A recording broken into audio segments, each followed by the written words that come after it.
င်္ဂလာပါအခုပတင်ဒီရိုင်းနီးမတင်ခင်မှာအရှိကအကြောင်းအရာလေးဒီဘာအေးရနေပြီးတော့ S ကိုပြောင်းခိုင်းတဲ့လူတွေသိအောင်လို့နည်းနည်းပါးလေးမိတ်ဆက်တာပါPS 650 AC 650အဲ့နှစ်ခုရဲ့အကြောင်းကနည်းနည်းပါးပေါ့အရှိကလေးပါအဲ့တော့ပါဝါဖွင့်မယ်ဒါကတော့650နော်650ပါဝါဖွင့်မယ်ကိုလိုကလည်းဆောင်းနေစတိုင်နေဆက်ဆက်ရင်ဝဲတော့ E ကနေ S ပြောင်းခိုင်းတော့မသိဘူးနော်ပါဝါဖွင့်မယ်ဒါတွေ E မှာလည်းပါတယ်အကုန်ပြီးမဲ့ဖွင့်မယ်နော် auto forward လာ auto forward လာဖွင့်ပြီးဒါတွေတော့မတက်ပြီးရင် freezy ပါ freezy ဖွင့်ရမယ်ဒါဖွင့်ရမယ်ဒါတော့ sorry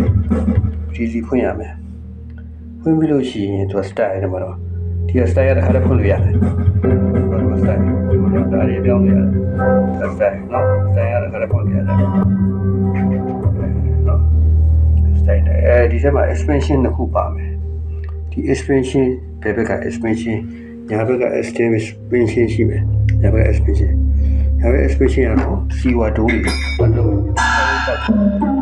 အဲ့ဒါတွေအသုံးပြုပြီးတော့ဒီမှာလာထည့်ရမယ်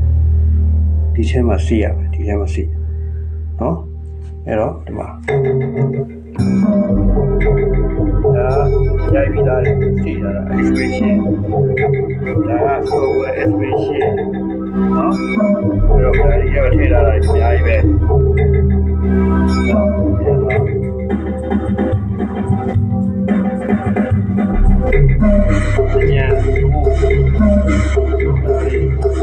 အဲ့ဒါလေးတခါ style နဲ့ sound midi ခေါ်တဲ့ sound တပိုးလုံးရိုက်ထားတဲ့ဥစ္စာကိုနှိမ့်ချင်ဒီမှာ sound နှိမ့်မယ် sound နှိမ့်မယ်တရှင်းတက်လေးတပိုး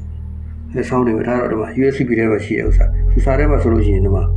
ဒီထဲမှာလည်းထည့်လို့ရတယ်ဒီ user ထဲမှာလည်းတပိုးဟိုရိုက်ပြီးထည့်ထားလို့ရတယ်နော်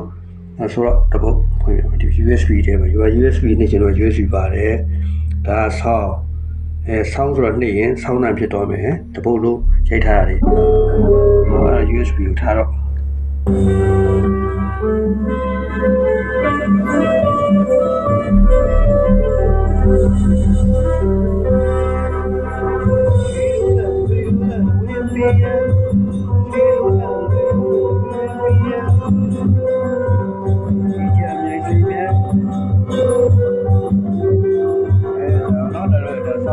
အဲ့ဆောင်းရနေပြီးတော့